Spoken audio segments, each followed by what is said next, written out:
আগে মায়ের কাছে শুনেছি শীতের দিনে নাকি বেশিরভাগ সময়ে তাদের এই ডালটা রান্না হতো। বলতে গেলে মসুর ডাল তাদের খাওয়াই হতো না। যত নাকি ঠান্ডা পড়ে তত নাকি এই ডালটা খেতে বেশি মজা লাগে।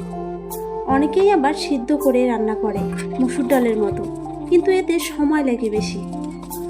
তারা সময় বাঁচানোর জন্য কাঁচা মাসকলাইয়ের ডালটাকে হালকা ভেজে নিয়ে শিলনোড়ায় গুঁড়ো করে নিত আর তারপর রান্না করত। তাদের কালে তো আর মিক্সি ছিল না। এখন তো মিক্সির যুগে শিলনোড়ার শব্দটা সবাই ভুলেই গেছে। রান্নাটা কিন্তু খুব সাধারণ, কিন্তু এর পেছনের আবেগটা অনেক বড়। মা যেভাবে রান্না করতো আমিও ঠিক ওইভাবেই রান্না করলাম আজকে। কাঁচা লঙ্কা, পেঁয়াজ, আদা, রসুন বেটে ঠান্ডা পানিতে মাসকলাইয়ের গুঁড়ো আর বাটাটা দিয়ে লবণ হলুদ মিশিয়ে নেড়ে চেড়ে বসিয়ে দিলাম।